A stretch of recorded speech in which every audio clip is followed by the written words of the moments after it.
Ineos have took a bold decision. They have removed Sir Alex Ferguson from the brand ambassador spot of Manchester United. Fabrizio stated that Ineos have decided to cut Alex Ferguson's multi-million pound contract as ambassador for Manchester United. Of course, he will still remain as a non-executive director at the club and he will still attend the games. But जो एक power उनके पास था during the meetings as an ambassador वो अब नहीं रहेगा. And it's a very bold decision from Ineos because every Manchester United fan knows about Sir Alex Ferguson's legacy. सो ये decision लेना बिल्कुल ईजी नहीं है बट स्टिल इनियोस ने वो एक डिसीजन लिया. एंड हाँ ऑफकोर्स अपने फैन बेस काफ़ी डिवाइडेड हो चुके हैं अभी क्योंकि बहुत जन कह रहे हैं कि टेन हैग को सैक करने से पहले ये सब डिसीजन लेने का क्या ज़रूरत है.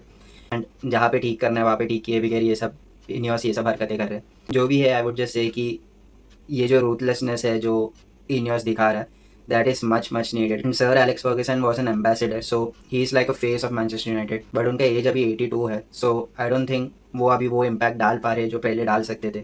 I think sir Alex Ferguson को निकालना ये कोई कॉस्ट कटिंग के लिए नहीं होगा. I think Ineos brand ambassador अभी किसी और को बनाएगा who can help us in getting more brand deals and everything क्योंकि वो एक रेपुटेशन लेके आ सकता है. So a brand ambassador is too important for a club क्योंकि as I said he is the face of Manchester United. I don't want to disrespect sir Alex Ferguson but at this age उनसे वो कुछ कर पाना एक reputation और brand deals वगैरह लेकर आना is not at all easy. So this is a bold decision from Ineos. But उन लोग अभी किस फेस को खड़ा करेंगे सर एलेक्स फर्गसन की जगह पे एज अ ब्रांड एम्बेसडर वो ज़्यादा मैटर करेगा. It's very tough and strong decision but Jim Ratcliffe is a business man so वो हमेशा यही देखेगा कि वो कैसे प्रॉफिट लेके आ सकता है कहाँ कॉस्ट कटिंग कर सकता है because they want to make maximum profit और मिनिमम लॉस. सो ये सब जो कॉस्ट कटिंग है ये होना ही है. ये रूथलेसनेस जैसे ही इनियोस आया था तब से दिख रहा है. जब उन लोग आए तभी ही बहुत सारे मैनचेस्टर यूनाइटेड स्टाफ के जॉब चले गए थे जिनका मैनचेस्टर यूनाइटेड में ज़रूरत नहीं है. एंड उसके अलावा भी जो सीज़न टिकट होल्डर्स थे उनके पर्क्स भी कम किए गए थे. जो मैनचेस्टर यूनाइटेड ने प्लेयर्स को भी निकाले हैं ये ट्रांसफ़र विंडो में उसमें भी क्लियर कट समझ में आ रहा है कि United want to cut off the wages. And जो नए प्लेयर्स लेके आ रहे हैं उनको भी उन लोग कम वेजेस में लेके आ रहे हैं.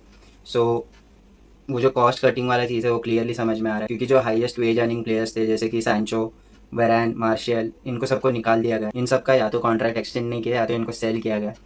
सो क्लियर कट समझ में आ रहा था कि इनियोस कॉस्ट कटिंग करना चाहता है. एंड कैसीमीरो को भी अगर होता तो इनियोस बेच देते बट सऊदी में से कोई आया नहीं कोई क्लब ऑफर किया नहीं. दैट्स द रीज़न वाई कि कैसीमीरो अभी भी क्लब में है but Ineos were trying to sell him as well. So that clearly shows कि इनियोस आर रूथलेस एंड वो लोग कॉस्ट कटिंग करना चाहते हैं. एंड अगर सर एलेक्स फर्गसन के पॉइंट से देखा जाएगा तो I don't think he would be that sad at the end अगर इनियोस मैनचेस्टर यूनाइटेड को सही डायरेक्शन पे लेकर जा रहे हैं. आई थिंक वही मैटर करेगा सर एलेक्स फर्गसन को भी. सो व्हाट्स योर ओपिनियन कि सर एलेक्स फर्गसन को एज अ ब्रांड एम्बेसडर निकालना चाहिए था या Ineos should have continued sir Alex Ferguson as the brand ambassador of Manchester United. Let us know in the comments. And उसके अलावा भी काफ़ी सारे न्यूज़ आए आज so let us discuss one by one. There is a news that Manchester United are looking for a possible transfer for Leroy Sane Goretzka and Alphonso Davies. So Alphonso Davies and Leroy Sane ये दोनों का contract जो है वो 2025 में and हो रहा है. ऑफ कोर्स अल्फोंसो डेविस का मैड्रिड जाने का चांसेस काफ़ी ज़्यादा है but I think Manchester United should try to get Alphonso Davies at Manchester United क्योंकि मैनचेस्टर यूनाइटेड को काफ़ी ज़्यादा ज़रूरत है एक लेफ्ट बैक का. And regarding Sane of course एक काफ़ी अच्छा प्लेयर है and we definitely need an upgrade in the right wing position. So Sane would be a perfect fit. उसके अलावा गोरेट्स्का का भी न्यूज़ है but Goretzka has a contract until 2026 so I don't think he would be going in this summer transfer window और winter transfer window. वो definitely और extend करने देखेगा. So United should go for Alphonso Davies and Sane during the winter transfer window. उसके अलावा एक CDM को भी लाया तो it would be really good.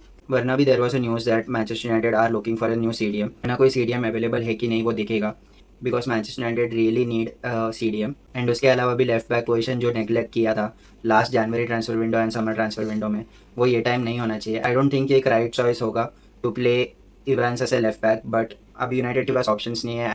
And I think might be Eric Ten Hag doesn't trust Amas that much. That's the reason why he's not getting any game time. But मेरे हिसाब से Amas को chance देना चाहिए. He should get a chance to prove himself.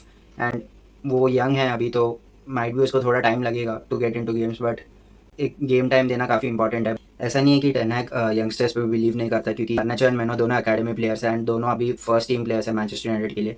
तो hopefully Amass also gets his chance to prove himself. And उसके अलावा भी अल्वारो फर्नांडिस के बारे में काफ़ी कुछ न्यूज़ आ रहा है. वो बेंफिका में जाके काफ़ी अच्छा खेल रहा है. It is rumoured that real Madrid and Liverpool दोनों को अल्वारो फर्नांडिस चाहिए and the release clause is around 40 to 50 million. But the best thing for Manchester United is कि मैनचेस्टर यूनाइटेड के पास वो एक बाई बैक क्लॉज है वो प्लेयर के लिए, and it's just around 15 to 20 million. So if you plays really well until the end of the season, I think Manchester United would try to get him back. And Shaw and Malacia भाई कब से बाहर है, कब से, like अगर तुम पूरा सीजन नहीं खेल रहे हैं, सीजन में खेल रहे हो तो भी सिर्फ 30-40% या 50% गेम्स खेल रहे हो, तो it really doesn't make any sense. And अभी जो रूथलेसनेस इनियोस दिखा रहे हैं, I think Shaw and Malaysia ये लोग दोनों भी काफ़ी ज़्यादा रिस्क पे, अगर दोनों परफॉर्म नहीं किए after coming back, I really think they would be sold by Ineos. And उसके अलावा there is a news that Manchester United are expected to trigger the contract extension for Harry Maguire and Amad Diallo. So for Amad Diallo I can really understand कि वो बंदा अभी first team खेलने चालू किया है and he is putting impact, उसके हिसाब से गिविंग में contract is much needed. But for Harry Maguire it's 50-50 और 60-40 डिसीजन यू कुड से, क्योंकि Harry Maguire would be a fourth choice centre back, क्योंकि ऑलरेडी डिलीट है, मार्टिनेस है and euro है. सो हाँ, यूरो अभी तक खेला नहीं एक भी games, and Martinez and delete भी काफ़ी ज़्यादा इंजर्ड होते रहते हैं. सो वो हिसाब से मैग्वायर को चांसेस ऑफकोर्स मिलने वाला है, but he won't be playing as a starting 11. वो उसको अगर चलेगा तो देन इट्स फाइन. अगर वो बेंच प्लेयर जैसा रहना रेडी है मैनचेस्टर यूनाइटेड में, then I won't mind. But अगर हम लोग को कोई एक अच्छा डील मिला, if any club is paying around 25 million और around 30 million, I think we should be selling Harry Maguire in this winter transfer window, because उसके कारण काफ़ी ज़्यादा फंड्स जनरेट होगा जो यूनाइटेड को हेल्प होगा कोई और प्लेयर लेने में. Because United really need a left back, United को एक सीडीएम चाहिए. यूनाइटेड का राइट विंग अभी भी सॉर्टेड नहीं है, क्योंकि राइट विंग में अहमद अभी थोड़ा बहुत गेम्स अच्छा खेल रहा है, बट वो एक कंसिस्टेंसी नहीं है, एंड उसके अलावा भी वो ज़्यादा गोल्स या असिस्ट नहीं दे पा रहा. रिगार्डिंग एंथनी, वो बंदे के बारे में तो सबको ही पता है. सो आई थिंक एक लेफ्ट बैक और एक सीडीएम के लिए तो यूनाइटेड को फंड्स जनरेट करना ही है. So Harry Maguire would be a selling asset. वो हिसाब से अगर देखा गया तो Manchester United should sell him if they get a good offer, but if they don't get any good offers, I think Manchester United should keep him for one more year. So that's it for today, guys. This is all the latest updates from Manchester United. If you like this video, please do subscribe to our channel for more such Manchester United latest updates and match reactions.